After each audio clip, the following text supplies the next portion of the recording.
নমস্কাৰ সুপ্ৰভাত বাতৰিলৈ স্বাগতম জনাইছো ষ্টুডিঅ'ত মই গীতাশ্ৰী প্ৰথমটো খবৰ নগাঁও ডকাইতি কাণ্ড নগাঁৱৰ মৰিকলঙত নিশা ডকাইতৰ লুটপাট চাঞ্চল্যকৰ ডকাইতিৰ ঘটনা চিকিৎসক ৰঞ্জিত শইকীয়াৰ ঘৰত নিশা ডকাইত সোমাল এই ডকাইতি কাণ্ড ডাক্তৰ ৰঞ্জিত শইকীয়াৰ ঘৰত লুটপাটৰ লগতে দলটোৱে আক্ৰমণো কৰিছে পত্নীসহ চিকিৎসকজনক ডকাইতৰ আক্ৰমণত গুৰুতৰভাৱে আহত হৈছে ডাক্তৰ ৰঞ্জিত শইকীয়াৰ পত্নী উন্নত চিকিৎসাৰ বাবে তেওঁক জিএমচিএইচলৈ প্ৰেৰণ কৰা হৈছে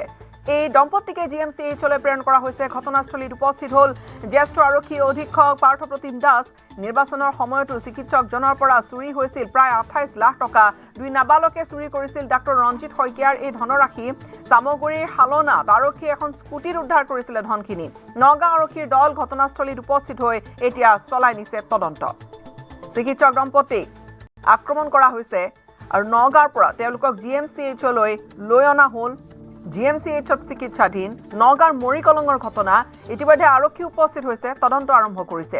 নগাঁৱৰ মৰিকলঙত নিশাই ডকাইতৰ লুটপাটৰ ঘটনা চিকিৎসক ৰঞ্জিত শইকীয়াৰ ঘৰত নিশা ডকাইতি লুটপাটৰ লগতে দলটোৱে আক্ৰমণ কৰিলে পত্নীসহ চিকিৎসকজনক আৰু ডকাইতৰ আক্ৰমণত গুৰুতৰভাৱে আহত হৈছে চিকিৎসকগৰাকীৰ পত্নী জিএমচিএইচত ভৰ্তি তেওঁক ঘটনাস্থলীত উপস্থিত হৈছে জ্যেষ্ঠ আৰক্ষী অধীক্ষক পাৰ্থপ্ৰতিম দাস নিৰ্বাচনৰ সময়তো মন কৰিব চিকিৎসকজনৰ ঘৰৰ পৰা চুৰি হৈছিল প্ৰায় 28 লাখ টকা দুই নাবালকে চুৰি কৰিছিল ডাক্তৰ ৰঞ্জিত শইকীয়াৰ এই ধনৰাশি মই মানে 3:30 বজাত অলপমান মাত শুনিলো মানে প্ৰথমত মই দাদাৰ মাতটো শুনা যেন লাগিছিলে মোৰ অভিজিত বুলি মাতিছে এনেকুৱা লাগিছিলে তাৰপিছত মই নামা নাছিলোঁ তেতিয়া তাৰপিছত অলপ পিছত মই দেখিলোঁ অলপমান মাত শুনিলোঁ মানে তলত তাৰপিছত মই লাহেকৈ নামিবলৈ চেষ্টা কৰিছিলোঁ কিন্তু মোৰ যোনটো দৰ্জাখন আছে তাত বাহিৰৰ পৰা এলডপটো লগোৱা আছিলে মই তলৰ মানুহখিনি যে আছিলে এই ওপৰৰ যোনটো মোৰ গ্ৰিলটো আছে দৰ্জাখন খোলা আছে মই তাৰ প্ৰতি কাৰোবাক মাতিলোঁ মাতাৰ পিছত তেওঁলোকে খুলি দিলে মানে পুলিচ আহিছিলে এজন এছআই আছিলে চাগে তেখেত মানে ভিতৰত গ'ল তাৰপিছত আমিও গ'লোঁ যাওঁতে দেখিলোঁ বৌ আছিলে বিচনাত বৌ বিচনাত থাকোঁতে বৌক মানে আমি ওলাই লৈ আহিলোঁ এম্বুলেঞ্চো আহিছিলে তেতিয়া 108 এম্বুলেঞ্চ আছিলে বৌক আমি প্ৰথম চিভিলত লৈ গৈছিলোঁ চিভিলত তেওঁলোকে নাৰাখে বুলি ক'লে মানে তাৰপিছত নেমচি হস্পিটেল লৈ গ'লোঁ NMC হস্পিটেলত তাৰ পৰা অলপমান কিবা কৰিলে তাৰপিছত এতিয়া হস্পিটেল গুৱাহাটী লৈ গ'ল দুজনকে হয় ৰঞ্জিত শইকীয়া ডক্টৰ ৰঞ্জিত শইকীয়া তেখেতো গুৱাহাটীত লৈ পঠিয়ালোঁ দুজনকে গুৱাহাটী লৈ গ'ল কিবা পাইছে নেকি তাত কিহে মাৰিছে তেনেকুৱা কিবা পাইছে সেইটোতো মই ইমান একজেক্টলি গম পোৱা নাই কিবা অস্ত্ৰ শস্ত্ৰ পাইছে নেকি তাতে মই ৰড এটা দেখিলোঁ যেতিয়া বৌক ওলাবলৈ গ'লোঁ হয় ৰড দেখিছে এটা সৰু ৰড দেখিছিলোঁ ৰডেৰে আক্ৰমণ কৰা হৈছিল চিকিৎসক দম্পতিক আৰু এতিয়া বৰ্তমান দুয়োগৰাকী চিকিৎসাধীন পত্নীৰ অৱস্থা কিছু গুৰুতৰ পোনপটীয়াকৈ আমি আমাৰ সাংবাদিক ভাস্কৰ শইকীয়াৰ সৈতে সংযুক্ত হৈছোঁ ঘটনাস্থলীৰ পৰা ভাস্কৰ খুব ডাঙৰ ঘটনা এই ঘৰটোত ইয়াৰ পূৰ্বেও চুৰি ঘটনা ঘটিছিল ইলেকশ্যনৰ সময়ছোৱা তাত 28 লাখ টকা চুৰি হৈছিল দুজন নাবালকক ধৰিছিল হালনা আৰক্ষীয়ে কিন্তু এইবাৰ ডকাইত সোমাল আৰু বেয়াকৈ মাৰধৰ কৰিছে হয় গীতাশ্ৰী আচলতে পুৱাই নগাঁও চহৰত এক চাঞ্চল্যকৰ ঘটনা সংঘটিত হৈছে নগাঁও চহৰৰ মৰিকলঙৰ 36 নং ৰাষ্ট্ৰীয় ঘাইপথৰ কাষতে যি ঘৰ চিকিৎসক ডক্টৰ ৰঞ্জিত শইকীয়াৰ বাসগৃহত আচলতে প্ৰায় 3:30 মান বজাত এক 6-7 জনীয়া ডকাইতি ঘটনা সংঘটিত কৰিছিল আৰু ইয়াৰ লগতে ৰঞ্জিত শইকীয়া আৰু তেওঁৰ পত্নীক আচলতে নিৰ্মমভাৱে ৰডৰে প্ৰহাৰ কৰিছিল আৰু যাৰ ফলত বৰ্তমান দুয়ো গুৰুতৰভাৱে আহত আৰু বৰ্তমানেও সংজ্ঞা ঘূৰি অহা নাই চিকিৎসক পত্নীগৰাকী আৰু বৰ্তমান তেওঁলোকক গুৱাহাটীলৈ প্ৰেৰণ কৰা হৈছে কিন্তু আটাইতকৈ চাঞ্চল্যকৰ ঘটনা যে 6-7 জনীয়া এই যি ডকাইতৰ দলটোৱে আহি আক্ৰমণ কৰিছিল সমগ্ৰ ঘৰ লণ্ডভণ্ড কৰি তুলিছিল আৰু প্ৰায় 3:40 মান বজাত ৰঞ্জিত শইকীয়া নিজৰ বাসগৃহৰ পৰা ওলাই গৈছিল তেজৰে লুতৰি পুতৰি হৈ তাৰপিছত কাষৰ এঘৰৰ বাসগৃহত তেওঁ উপস্থিত হৈছিল আৰু উপস্থিত হৈ কৈছিল যে আমাক বচোৱা আমাক এনেকৈ ডকাইতে আক্ৰমণ কৰিছে তেনেদৰে আক্ৰমণ কৰিছে আৰু তাৰপিছত তেওঁলোক আহিছিল আহি পেলাই চিকিৎসকগৰাকীক প্ৰথমে চিকিৎসালয়লৈ আছে সম্ভৱতঃ যদি ভাষ্য ল'ব পাৰে আপুনি ভাস্কৰ স্থানীয় ৰাইজ আছে কি হৈছিল আচলতে ঘটনাটো কওক আমি শুই আছোঁ আমি গম নাপাওঁ আমাৰ খুৰাহঁতৰ ঘৰলৈ গৈছে সি ৰঞ্জিত শইকীয়া ডক্টৰ ৰঞ্জিত শইকীয়া গোটেই তেজেৰে লুতুৰি পুতুৰি যে ডকাইতে মাৰি পেলাইছে মোৰ ৱাইফকো মাৰি পেলালে মৰি গ'ল মোক বচা তাৰপিছত তেওঁলোকে লৈ আহি তেওঁক আহি পেলাই এইখিনিতে বহাইছে এইখন বাৰাণ্ডাতে বহাই লগে লগে কৈছে মোক প্ৰথমে লৈ যা আমি মাইকী মানুহ গোটেইখিনি আহিছোঁ তাৰপিছত তাক গাড়ী দি পেলাই লৈ গৈছে খুৰাৰ ল'ৰা তিনিজনে লৈ গৈ তাক থ'লে তাৰপিছত ঘৈণীয়েকক এম্বুলেঞ্চ লৈ আহিছে ঘৈণীয়েকক লৈ গৈছে কিমান সময় ঘটনা আছিল এইটো আমি গম পাওঁতে 3:15-20 মান হৈছে নেকি তেনেকুৱা হ'ব তাৰ আগতেও হ'ব পাৰে আমি সেইটো সঠিকটো নাজানো তেওঁলোকৰ এটা সন্তানো আছে সন্তানটো এতিয়া বাইকৰ ঘৰত আছে হয় তেওঁৰ কোনো ক্ষতি হোৱা নাই কাৰ সন্তানটো একো হোৱা নাই আৰু যিহেতু ঘৰৰ ভিতৰত ডকাইতে তাণ্ডৱ চলাইছিল 6-7জনীয়া দলে ঘৰৰ অৱস্থা কেনেকুৱা কৰি থৈ গৈছিল বুলি কৈছিলে মই সেইটো খালি কৈছে মাইনাক মাৰি পেলালে বেগা তহঁত চিকিৎসকজনৰ অৱস্থা কেনেকুৱা আছিল গোটেই আপোনাৰ তেজেৰে লুতুৰি পুতুৰি গামোচা এখন লৈ এনেকে গৈছে এইফালে তেজ আপোনাৰ গোটেই বডিত তেজ আৰু সি খোজে কাঢ়িব নোৱাৰে ধৰি আনিছে খুৰা ল'ৰাকেইটাই আৰক্ষী থানাৰ 500 মিটাৰ নিলগত হয় কিন্তু আহিছে প্ৰথমে 2জন সেইটোতো আমাক প্ৰটেকশ্যন লাগে ইয়াত মুঠতে বহুত এনেকুৱা ঘটনা হৈ আছে আমাক তাৰমানে সহায় কৰিবলৈ কোনো নাহে আৰু এনেই কয় পেট্ৰলিং ডিউটি যাওঁ কোনো নাই পুলিচ নাই ইয়াৰ আগতো তেওঁলোকৰ বাসগৃহ হৈছে সেইটো জানো মই নাছিলো তেতিয়া মোৰ নাতি হৈছিলে মই তাত আছিলো চামগুৰিত আছিলো হয় আচলতে এয়া স্থানীয় লোকৰ ভাষ্য মই এটা কথা ক'ব লাগিব আৰক্ষীয়ে ইতিমধ্যে তদন্ত অব্যাহত ৰাখিছে আৰু ঘৰটোৰ চাৰিওকাষে কিন্তু CCTV কেমেৰা লগা আছে মই সতীৰ্থক দেখুৱাবলৈ আহ্বান জনালো হেমন্তক এই চাৰিওকাষে যিহেতু CC কেমেৰা লগা আছে হয়তো আৰক্ষী সহায় হ'ব তদন্তৰ ক্ষেত্ৰত সহায় হ'ব পূৰ্বৰ যিটো ঘটনা তাত 2জন নাবালকক ধৰিছিল হালনা আৰক্ষীয়ে আৰু এই খবৰটোৱে সংবাদ শিৰোনাম দখল কৰিছিল প্ৰায় 28 লাখ টকা তাৰ পিছত পুনৰবাৰ ইয়াৰ পূৰ্বেও আচলতে তেওঁৰ ঘৰত চুৰি ঘটনা সংঘটিত হৈছিল কিছুদিনৰ পূৰ্বে সেইটো আমি শুনিছো দেই কাৰণ মই মানে এওঁৰ বাইদেউ হয় তেওঁ আমি নতুন আহিছো ইয়াত ভাড়া তাৰমানে মই আহিহে শুনিছিলো মানে এনেকুৱা হৈছিল কিন্তু কালি মানে কি হ'ল আপোনাৰ 3:30 মান বজাত তেওঁ মানে পুৰা তেজে লুতুৰি পুতুৰি তেওঁ মানে আহি কলিং বেল বজালে বজোৱাৰ পিছত আমি সেইকাৰণে দৰ্জা নুখুলিলো তেতিয়া তেওঁ কাষৰ মানুহ ঘৰত যাই মানে বচাক তেতিয়া আমি দৰ্জা খুলি চোৱালৈ মানে গাড়ী চাবি খুলি বাইকৰ গাড়ীখন দি তেওঁক মানে হস্পিটেল পঠোৱা হৈছে আৰু পত্নী কেনেকুৱা আছিল পত্নী আপোনাৰ বিচনাত মানে মূৰত ৰদেদি কোবোৱা হৈছিলতো পত্নী মানে বহুত চিৰিয়াছ তেতিয়াই আমি সেইখিনি দেখিছো আৰু এনেধৰণৰ ঘটনা আগতেও ইয়াত হৈছিলে এনেকুৱা ছাৰ মইতো এতিয়া গম নাপাওঁ আমি নতুন আহিছো এতিয়া মানে আমি নিজকে ভয় খাইছো আৰু ইয়াত ভয় খাইছে তেওঁলোকৰ ঘৰৰ কাষৰ ঘৰটোত আচলতে এই ধৰণৰ ঘটনা এটা ঘটি গৈছে আৰক্ষীৰ ভাষ্য কি ভাস্কৰ চাওক এটা কথা ক'ব লাগিব মই কৈছো পুনৰাই যে মাত্ৰ 500 মিটাৰ নিলগত আৰক্ষী মৰিকলং পহৰা আৰক্ষী চকী কিন্তু সেই 500 মিটাৰ নিলগত থকাৰ পিছতো আৰক্ষী চকীৰ ওচৰতে এই ঘটনা আচলতে সংঘটিত হৈছে যি ঘটনা এতিয়া সমগ্ৰ নগাঁৱত চাঞ্চল্যৰ সৃষ্টি কৰিছে আৰক্ষীয়ে বৰ্তমান তদন্ত অব্যাহত ৰাখিছে বুলি আমি জানিব পাৰিছো আৰু যিহেতু মই কৈছো যে সমগ্ৰ বাসগৃহটোত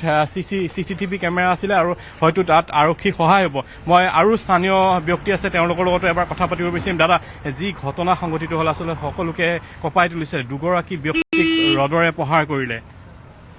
হয় মই আচলতে ৰাতিপুৱা সময়তহে ঘটনাটো শুনা পাইছো ৰাতি শুনা পোৱা নাছিলো কিন্তু এইটো ঘটনাটো যিটো হৈছে এইটো ইমান ৰাস্তাৰ কাষত এটা চিন্তনীয় বিষয় হৈ পৰিছে যে এনেকুৱা চিকিউৰিটিটো এনেকৈ হ'লেতো ৰাইজৰ কাৰণে বহুত সমস্যা হ'ব গতিকে অকণ ভালকে চাবৰ কাৰণে অনুৰোধ জনাইছো প্ৰশাসনকো এনে ঘটনা তেওঁৰ ঘৰত পূৰ্বেও হৈছে আচলতে হয় পূৰ্বেও এবাৰ তেনেকুৱা সংঘটিত হৈছিলে তেখেতলোকৰ তেতিয়া মানুহ নাছিল বুলি গম পাইছিলো এই মুহূৰ্ততে তেখেতলোকৰ কিছু ধন পাইছে বুলি ওলাইছিলে কিন্তু সঠিকভাৱে কি হৈছে নাজানো তেনেকুৱা কথাটো ওলাইছিলে হয় কিন্তু বৰ্তমানতো এতিয়া 2জনৰ অৱস্থা অলপ সংকটজনক বুলি গম পাই আছো আপুনি তেওঁলোকক পাইছিলহি নেকি সেই সময়ত নাই মই পোৱাহি নাই মই ৰাতিপুৱা সময়তহে গম পাওঁ তেতিয়ালৈকে তেওঁলোকক গুৱাহাটী ৰেফাৰ কৰিছে বুলি শুনা পালো সেই যিখিনি আক্ৰমণ হৈছিলে শিশু আছে তেওঁলোকৰ নে কিশোৰ সন্তান তেওঁলোকৰ সন্তান ক'ত আছিল কিয়নো ঘৰত 3জন ব্যক্তি আছিল নে তাৰ বাহিৰেও আৰু কোনোবা লোক আছিল ভাস্কৰ কেনেধৰণৰ কি ওলাই সেই কথাটো পিছতহে গম পোৱা যাব চাগে চাওক এটা কথা ক'ব লাগিব যে যিহেতু ঘৰটোত তেওঁলোকৰ পৰিয়ালৰ 3জন আছিল তাৰ লগতে ওপৰৰ যিটো ঘৰ আছিলে বাসগৃহ ওপৰৰ এটা ৰুমত ভাড়াতীয়া এগৰাকী যুৱক আছিল আৰু এটা কথা ক'ব লাগিব যে সেই যুৱকজনক আচলতে যি ডকাইতি দল আহিছিল সেই যুৱকজনৰ ঘৰ বাহিৰৰ পৰা খিলি মাৰি লৈছিলে আৰু যুৱকজনক ওলাব পৰা অৱস্থা হোৱা নাছিল যুৱকজনে চিঞৰ বাখৰ শুনিছিলে প্ৰায় 3:30 বজাত কিন্তু তেওঁ ওলাই আহিব পৰা নাছিলে পৰৱৰ্তী সময়ত যেতিয়া এই ঘটনা সাম কাটিছিলে আচলতে ডকাইতি কৰি ৰদৰে প্ৰহাৰ কৰি গৈছিল 2জনকে তাৰ পিছতে তেওঁ ওলাই আহিব পাৰিছিল আচলতে 4জনকে ব্যক্তি থাকিব লগা বুলি ক'ব লাগিব এই ঘৰখনত যিহেতু এগৰাকী ভাড়াতীয়া যুৱকো আছিল আৰু আটাইতকৈ ডাঙৰ কথাটো হৈছে অকল লুটপাতেই নহয় লুটপাত কৰাৰ লগতে নিৰ্মমভাৱে প্ৰহাৰ কৰিছিল আৰু যিগৰাকী চিকিৎসক ৰঞ্জিত শইকীয়া তেওঁ ডকাইতৰ দলটোক কৈছিলে যে যি লাগে আমাৰ পৰা লৈ যাওক কিন্তু আমাক মাৰপিট নকৰিব কিন্তু তাৰ তদ্ৰুপও আচলতে খুব বেয়াকে মাৰ ধৰ কৰিছিল, ৰদেৰে প্ৰহাৰ কৰিছিল, যাৰ ফলত আচলতে যিগৰাকী পত্নী বৰ্তমান সংখ্যা তেওঁ ঘূৰি অহা নাই। আমি জানিব পৰা মতে এতিয়ালৈকে সংখ্যা ঘূৰি অহা নাই। সম্ভৱতঃ ফৰেনচিকৰ টীম আহিছে আৰু ঘৰটো সম্ভৱতঃ বৰ্তমান ফৰেনচিকৰ টীমে তেওঁলোকে তন্নকৈ চেম্পল বা তাত যি আছে তথ্য প্ৰমাণবোৰ গোটাব। সন্তান তেওঁলোকৰ ক'ত আছিল, কিবা জানিব পাৰিছে? কিমান ডাঙৰ সন্তান? সন্তান এটা শিশু আছিলে, শিশুটো সেই সময়ত শুই আছিল বুলি জানিব পাৰিছোঁ। কিন্তু বৰ্তমান তেওঁলোকৰ কাষৰ ঘৰতে যিহেতু পেহীয়েকৰ ঘৰ, ৰঞ্জিত শইকীয়াৰ বায়েকৰ ঘৰ, ডক্টৰ ৰঞ্জিত শইকীয়াৰ বায়েকৰ ঘৰ, আৰু বৰ্তমান বায়েকৰ ঘৰত শিশুটো সুকলমে আছে বুলি আমি জানিব পাৰিছোঁ। কিন্তু শিশুটোৰ কোনো ধৰণৰ ক্ষয়ক্ষতি হোৱা নাই। মই দেখুৱাইছোঁ বাসগৃহ পৰিৱেশ, যিহেতু বৰ্তমান আৰক্ষী তদন্ত ক্ষিপ্ৰগতিত চলি আছে। আৰু মই আকৌ উল্লেখ কৰিছোঁ যে সমগ্ৰ ঘৰটোত CCTV সংলগ্ন হৈ আছে আৰু CCTVৰ পৰা যথেষ্ট আৰক্ষী সহায় হ'ব। আৰু এয়া যি পৰিৱেশ, সেই পৰিৱেশ মই দেখুৱাই গৈছোঁ। এনেদৰে বৰ্তমান মৰিকলং ৩৬ নং ৰাষ্ট্ৰীয় ঘাইপথৰ কাষতে যিটো ডক্টৰ ৰঞ্জিত শইকীয়াৰ বাসগৃহ, সেই বাসগৃহতে ডকাইতৰ দলে চলালে আচলতে তাণ্ডৱ। আৰু সেই ডকাইতৰ তাণ্ডৱত বৰ্তমান দুগৰাকী ব্যক্তি, ডক্টৰ ৰঞ্জিত শইকীয়া আৰু তেওঁৰ পত্নী বৰ্তমান সংকটজনক অৱস্থাত চিকিৎসাধীন হৈ আছে আৰু আৰক্ষীয়ে বৰ্তমানে তদন্ত চলাই আছে। আৰু ইয়াৰ যি পৰিৱেশ, সেই পৰিৱেশ মই বৰ্তমান দেখুৱাই গৈছোঁ। এনেদৰে বৰ্তমান এই ঘৰটোত এতিয়া আৰক্ষী চাঞ্চল্যকৰ বিষয় আচলতে ভাস্কৰ আপুনি উল্লেখ কৰিছে যে 500 মিটাৰমান আঁতৰত থানাখন আছে, আৰক্ষী থাকে তাত। তাৰ পিছতো মৰ হ্ৰাস কৰিছে ডকাইতৰ দলে। আৰু অঞ্চলখিনি চাই আমি অনুমান কৰিব পাৰিছোঁ ষ্টুডিঅ'ৰ পৰাই যে তাত ইঘৰ সিঘৰ গাতে লগালগিকৈ ঘৰবোৰ আছে। অৰ্থাৎ এটা ঘৰত ডকাইত সোমাইছে আৰু মৰ হ্ৰাস চাওক যে কোনোবা নিশা ওলাই আহিব পাৰে বা ডকাইত ধৰা পৰিব পাৰে। কিন্তু তাত আচলতে টাৰ্গেট কৰি লোৱা হ'ল আৰু এই খুব কম সময়ৰ ভিতৰতে সম্ভৱতঃ এই মাৰ ধৰ কৰি তাৰপিছত তেওঁলোক এই ডকাইতৰ দলে লুটপাট চলালে। হয় গীতাশ্ৰী, হয়তো খুব বেছি যদি সময় লৈছে বা 20 মিনিট 25 মিনিটৰ ভিতৰতে ঘটনা সংঘটিত কৰিছিল আৰু ঘটনা সংঘটিত কৰি ডকাইতৰ দলটোৱে পলায়ন কৰিছিলে। আৰু তাৰ পিছতে যিগৰাকী চিকিৎসকগৰাকী আচলতে তেজেৰে লুতুৰি পুতুৰি হৈ কাষৰ যিগৰাকী বাসগৃহ, কাষৰ যিটো বাসগৃহ তাত গৈ উপস্থিত হৈছিলগৈ, কলিং বেল বজাইছিল যে আমাক বচাওক, মোৰ পত্নী ইতিমধ্যে হয়তো মৃত্যু ঘটিছে, আমাক বচাওক, আমাক ইয়াৰ পৰা উদ্ধাৰ কৰক। তেনেধৰণৰ এক ঘটনা সংঘটিত হৈছিল। কিন্তু আপুনি এটা কথা উল্লেখ কৰিছে যে চাওক, মই মোৰ সতীৰ্থক দেখুৱাবলৈ আহ্বান জনালোঁ, কাষতে আচলতে বিভিন্ন ধৰণৰ ঘৰ আছে। এয়া আছে তেওঁলোকৰ যিহেতু ডক্টৰ ৰঞ্জিত শইকীয়া বায়েকৰ ঘৰ, আৰু তাৰ লগতে কাষতে সমগ্ৰ অঞ্চলতে ঘৰ আছে, লগালগি ঘৰ। কিন্তু তাৰ পিছতো, আৰু এইটো হৈছে ৩৬ নম্বৰ ৰাষ্ট্ৰীয় ঘাইপথ, এই ঘাইপথেৰে নিতৌ ৰাতি হ'লেও যান বাহন অহা যোৱা কৰি থাকে। তাৰ পিছতো এনেধৰণৰ যি ঘটনা সংঘটিত হ'ল, সেই ঘটনাই আচলতে চাঞ্চল্যৰ সৃষ্টি কৰিছে। আৰু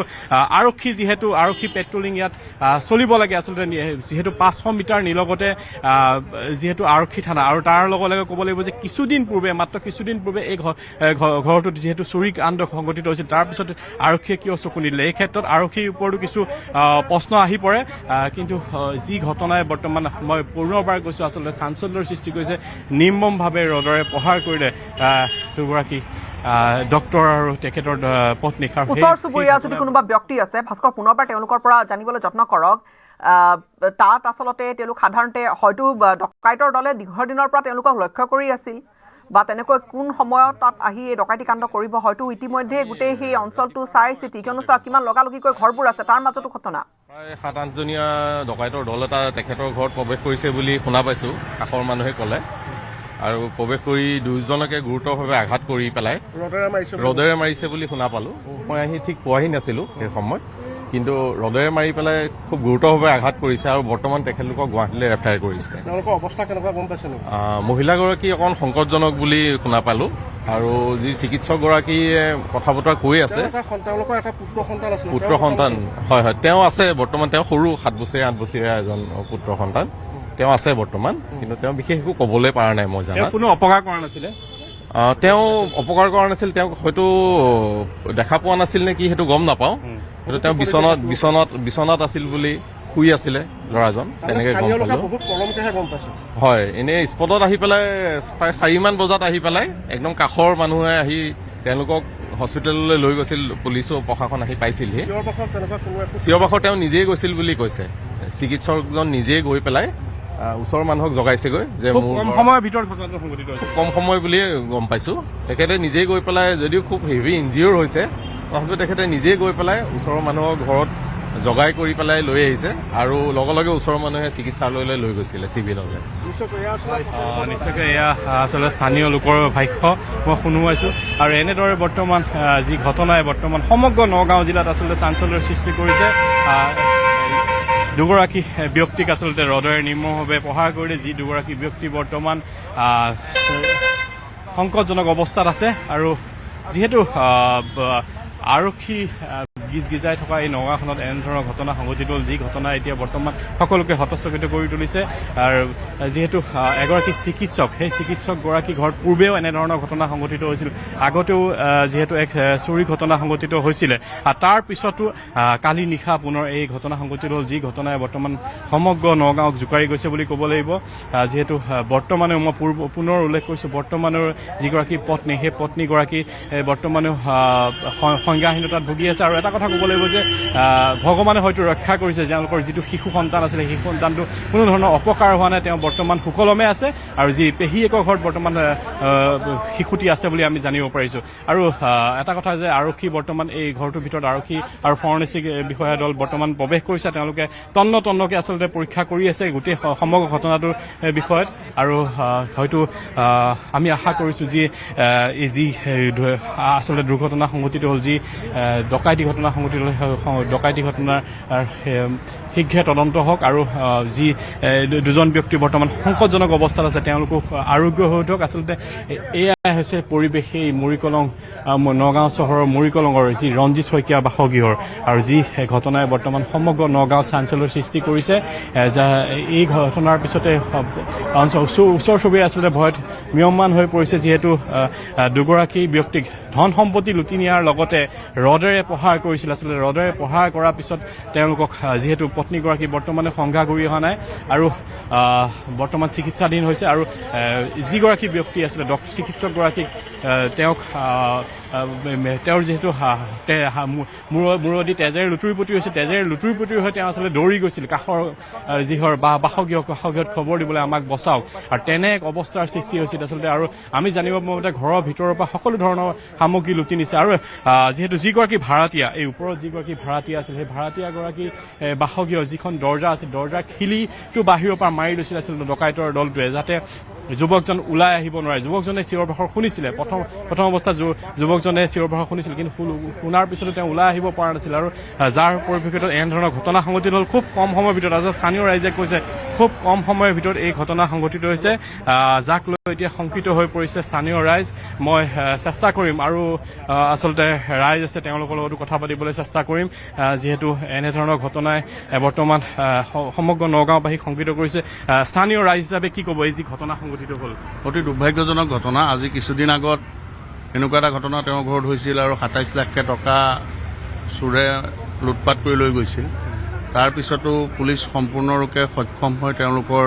সেই পইচা আৰু যি অভিযুক্ত আছিল তেওঁলোকক কাৰেক্ট কৰিবলৈ সক্ষম হৈছিল। অতি দুখৰ কথা। আজি আকৌ এমাহ নহওঁতে একেঘৰ মানুহতে এনেকুৱা এটা পৰিৱেশ অকণমান আৰক্ষী প্ৰশাসনে গুৰুত্বভাৱে ল'ব লাগে, কিয়নো কি এই অঞ্চলত প্ৰতি দুমাহ, এমাহ, 1.5 মাহৰ মূৰে মূৰে সোণ লুট, মানুহৰ ঘৰত সৰু সুৰা চুৰ ডকাইত এইবোৰ হৈয়ে থাকে। আৰু এই বিষয়টো অকণমান গুৰুত্ব সহকাৰে ল'ব লাগে। আজি এবছৰ আগত ফেব্ৰুৱাৰী 2 তাৰিখে আমাৰ ঘৰতো তেনেকৈ চুৰ সোমাই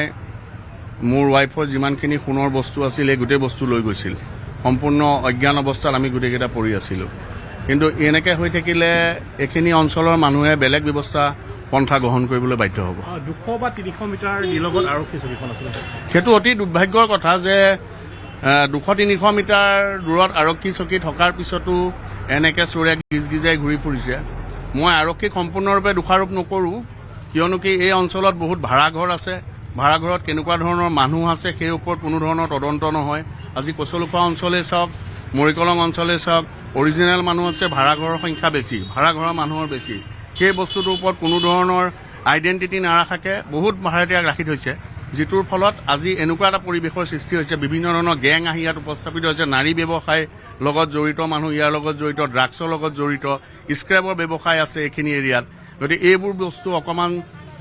জিলা আৰক্ষী অধীক্ষকে অকণ গুৰুত্ব সহকাৰে লৈ বিষয়বোৰ অকণমান বিষয়টো আচলতে তেওঁ কৈছে যে আৰক্ষীয়ে আৰু অধিক গুৰুত্ব দিব লাগিছিল আৰু বিশেষকৈ তেনেকুৱা ঘটনা এটা দুটাকৈ যিহেতু কেইবাটাও হৈছে ভাস্কৰ হয় গীতৰাজী এই ঘটনা এইটোৱে নতুন নহয় এনেধৰণৰ ঘটনা পূৰ্বতেও সংঘটিত হৈছে আৰু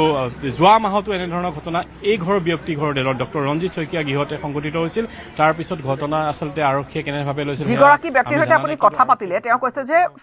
যোৱা বছৰ ফেব্ৰুৱাৰী মাহত তেওঁৰ ঘৰতো চুৰ সোমাইছিল চুৰ ধৰিব পাৰিলেনে আৰক্ষীয়ে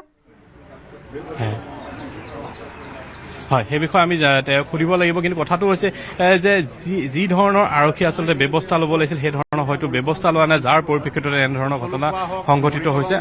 সেই গোটেই অঞ্চলত অগণন ভাড়াঘৰ অৰিজিনেল মানুহতছে ভাড়াঘৰৰ সংখ্যা বেছি আৰু যিটোৰ কোনো ধৰণৰ আইডেণ্টিটি প্ৰুফ নোলোৱাকৈ প্ৰশাসনে সেই ব্যৱস্থাটো নোলোৱাকৈ ভাড়াঘৰ অনৈতিকভাৱে চলাই যাবলৈ সকলোকে দিছে যিটোৰ ফলত নাৰী ব্যৱসায়ী ড্ৰাগছ স্ক্ৰেপ আৰু বিভিন্ন ধৰণৰ অনৈতিক কাৰ্য কচলুখোৱা মৰিকলং অঞ্চলত সঘনাই সংঘটিত হ'বলৈ লৈছে আজি এবছৰ আগত মোৰ ঘৰতো সোণৰ আ অলংকাৰ লৈ চুৰ উধাও হৈছিল আমাক অচেতন কৰি সেই বিষয়টো পুলিচে কোনো ধৰণৰ ব্যৱস্থা গ্ৰহণ কৰিব গৈছিল যদিও সক্ষম নহ'ল বৰ্তমান আপুনি সেই গহনা ঘূৰাই পালে নাই সেয়া পোৱা নাই এটা পিছত এটা ঘটনা ঘটি তদন্ত কোনো ধৰণৰ হেৰি নহ'ল তদন্ত মানে পুলিচৰ ফালৰ পৰা তদন্ত কৰিলে কিছুমান বস্তু যিহেতু পুলিচো এটা সীমাৰেখাৰ ভিতৰতে থাকে তেওঁলোকে তাৰ ওপৰত ইনফৰমেশ্যন তেওঁলোকৰ হাততো নোলাল যিটো কাৰণে নোলাল বাৰু সেইটোত ইমান দুখ প্ৰকাশ কৰিবলগীয়া কথা নহয় সেইটো সময়ত আমাক অজ্ঞান কৰি লৈছিলে কাৰণ আমাৰ ঘৰত সেইটো সময়ত ওচৰে পাজৰে মানুহৰ চিচি ফুটেজো চোৱা হৈছিল কোনো ধৰণৰ ক্লু পোৱা নগ'ল চিচিটিভিটো সম্পূৰ্ণৰূপে সুৰক্ষিত নহয় আজিকালি চিচিটিভি ভাঙি পেলাই চিচিটিভি আপোনাৰ ঢাকি লয় মুখত কাপোৰ মাৰি আহে আৰু চিচিটিভি ভিজিবিলিটিটোৰ ওপৰতো সন্দেহজনক স্থিতি থাকে কিয়নো কি সম্পূৰ্ণৰূপে ভিজিবল নহয় আৰু যিটো সময়ত হয় সেইটো সময়ত ৰাতিপুৱাৰ সময়ত পোহৰৰ অভাৱ থাকে আৰু যিটো কাৰণে সম্পূৰ্ণৰূপে বস্তুখিনি ধৰা পৰা নাযায় কিন্তু জিলা প্ৰশাসনক এটাই অনুৰোধ জনাইছো এই গোটেই অঞ্চলত থকা যিবোৰ ভাড়াতীয়া মানুহ আছে তেওঁলোকৰ সম্পূৰ্ণ এটা ডাটা বেছ বনাওক আৰু যাতে ইয়াত ধৰণৰ কোনো ধৰণৰ গেং তৈয়াৰ হ'ব নোৱাৰে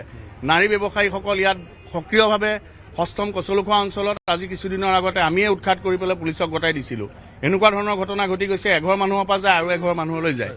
এনেকে তেওঁলোকে সলনি কৰি চলি থাকে অকণমান চাওক যেন প্ৰশাসনে নিশ্চয়কৈ যথেষ্ট গুৰুত্বপূৰ্ণ কথা কৈছে যিহেতু ভাড়াতীয়াৰ ক্ষেত্ৰত আচলতে কোনো ধৰণৰ তথ্য নথকাকৈ যদি ভাড়াতীয়াক ভাড়া দিয়া তাৰ পিছত ভাড়াতীয়ে এনেধৰণৰ কাণ্ড সংঘটিত কৰিব পাৰে বুলি উল্লেখ কৰিছে আচলতে স্থানীয় ৰাইজে বাৰে বাৰে কৈছে যে যদি কোনো লোকে ভাড়াতীয়াক ভাড়াঘৰ দিয়ে ঘৰত তেনেহ'লে সেই ভাড়াতীয়াৰ সকলো দিশ চালি জাৰি চাই ল'ব লাগে আৰু যাৰ ফলত বিভিন্ন ধৰণৰ আচলতে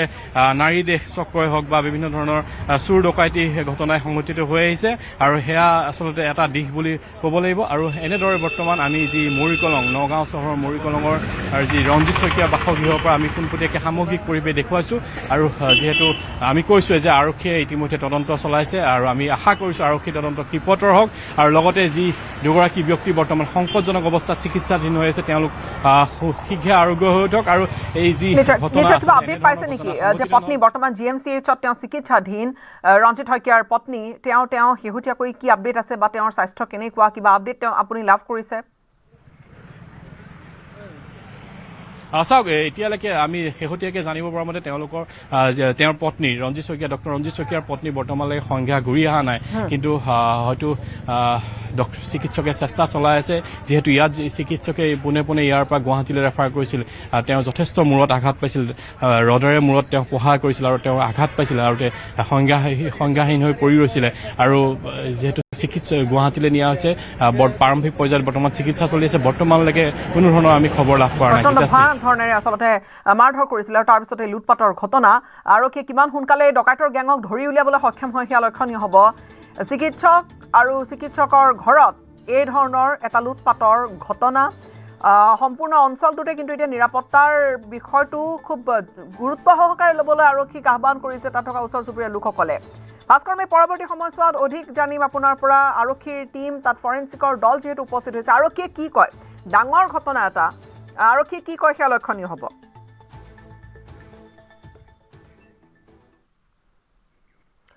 জামুগুৰিহাটৰ এজন লোকৰ বহিৰাজ্যত ৰহস্যজনক মৃত্যু হৈছে কৰ্মসংস্থাপনৰ বাবে কেৰালালৈ যোৱা জামুগুৰিহাটৰ পাছিগাঁৱৰ প্ৰণৱ বৰুৱা নামৰ লোকজনৰ কেৰালাৰ এটা ৰেল ষ্টেচনৰ মৃত্যু ঘটিছে 18 এপ্ৰিলত কেইজনমান লগৰীয়াৰ সৈতে ৰেলযোগে কেৰালালৈ গৈছিল প্ৰণৱ বৰুৱা নামৰ লোকগৰাকী প্ৰণৱ বৰুৱাৰ দুদিন পূৰ্বে মৃত্যু বুলি পৰিয়ালৰ লোকক লগৰজনে জনাইছিল লগৰীয়া কেইজনে জনায় এগৰাকী ছোৱালী আৰু এটি পুত্ৰ সন্তানৰ পিতৃ প্ৰণৱ বৰুৱাৰ মৃত্যুক সহজভাৱে মানি ল'ব পৰা নাই পৰিয়ালৰ লোকে ঘটনা সন্দৰ্ভত জামুগুৰি আৰক্ষী থানাত এজাহাৰ দাখিল কৰিছে পৰিয়ালে ঘটনাৰ উচিত তদন্তৰ দাবী কৰিছে পৰিয়াল আৰু স্থানীয় লোকে আমি যিদিনা মানে 18 তাৰিখে ভাইটি ইয়াৰ পৰা ওলাই গৈছে তো আমি এদিনা গমেই নাপাওঁ তাৰ পিছদিনা দেওবাৰে প্ৰায় 3টা 3:30 মানত দিনৰ এইটো সময়ত গম পাইছোঁ যে তাকো আলেঙে থিয়কে ঘৰলৈও ফোন কৰা নাই যাওঁতেতো ঘৰৰ পৰা সুস্থকৈ গৈছে তাত গৈ কি হৈছে হত্যা কৰিব পাৰে তেনেকুৱা অনুমান হয় আমাৰ অলপ কাৰ ওপৰত সন্দেহ আছে আপোনালোকৰ সেই লগত যোৱা ল'ৰাৰে হ'ব ইম্ফলত নিশা বিশাল শান্তি প্ৰতিবাদ উখৰুল এম্বুছ আৰু বিষ্ণুপুৰৰ সেই মৰ্টাৰ আক্ৰমণ য'ত উখৰুলত দুজনকৈ লোকৰ মৃত্যু ঘটিছিল বিষ্ণুপুৰত দুটি নিষ্পাপ শিশুৱে মৃত্যুক আঁকোৱালি লৈছিলে এই দুয়োটা ঘটনাৰ ন্যায়ৰ দাবীত হাতে হাতে মমবাতি লৈ নিশা ৰাজপথলৈ ওলাই আহিল হাজাৰ লোক মণিপুৰৰ শেহতীয়া হিংসাত্মক ঘটনা তথা ন্যায়ৰ দাবীত ইম্ফলত নগা পিপলছ ইউনিয়নৰ নেতৃত্বত সাব্যস্ত কৰা হয় প্ৰতিবাদী কাৰ্যসূচী নিশা সাব্যস্ত কৰা বিশাল প্ৰতিবাদী কাৰ্যসূচীত ভাগ ল'লে মণিপুৰৰ সদৌ নগা ছাত্ৰ সন্থাই Hello. Closing song, Sakadov say, when we all get to heaven. When we all get to heaven. When we all get to heaven.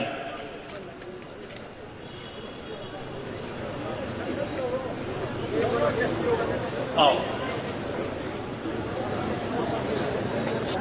Sing the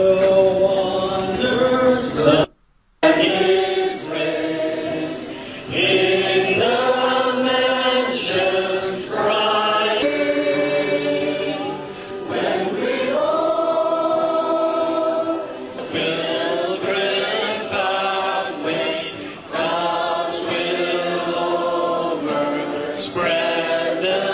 sky. But when His mercy and His grace in the mansions will sing and shout the victory. Rejoicing that will be all. Sing Jesus when we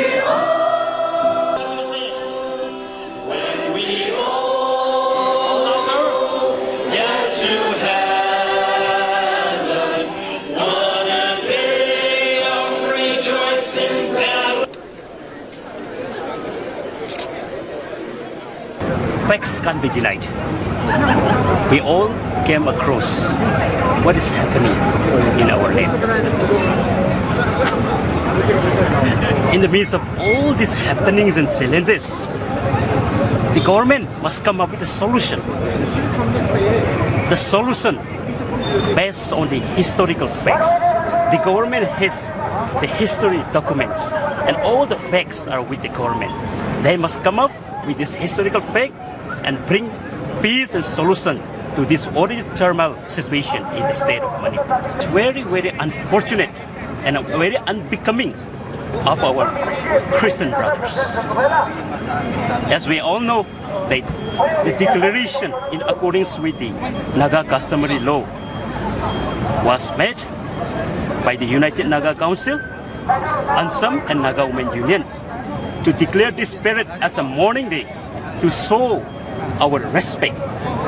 and solidarity to the two innocent Naga civilian lives who were massacred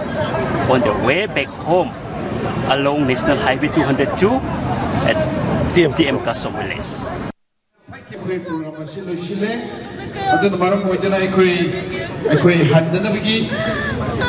Stand together at this very critical juncture. Akwai chilna tam gi chingi amatta waina kai tokai taki ba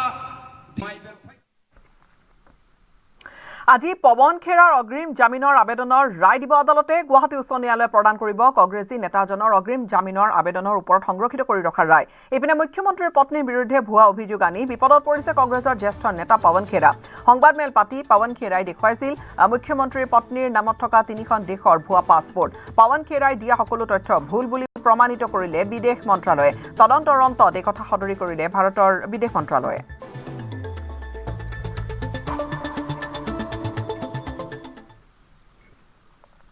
ৰাজ্যজুৰি বৃদ্ধি পাইছে কণীৰ দাম গহপুৰতো প্ৰতি plate কণীৰ দাম বৃদ্ধি হৈছে 30 টকাকৈ পূৰ্বৰ যি 170 টকাৰ পৰিৱৰ্তে এতিয়া পাইকাৰী ব্যৱসায়ীয়ে প্ৰতি প্লেট কণী বিক্ৰী কৰিছে 200 টকাকৈ কোচবিহাৰ তেজপুৰৰ পৰা অহা কণীও আনকি 200 টকাকৈ বিক্ৰী হৈ আছে প্ৰতি প্লেটত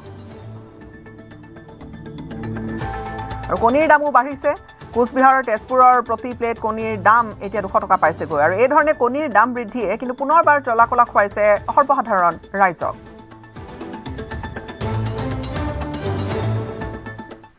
ইয়াৰ সৈতে সময় হ'ল বিদায় লোৱাৰ নমস্কাৰ अक्कर बक्कर बम्बे बो ঘৰত কোনটো টিএমটি লগাইছে माइथन स्टील আপোনাৰ ওপৰত ট্ৰাষ্ট কৰিব পাৰি ओके ষ্ট্ৰং মানে মাইথান ষ্টীল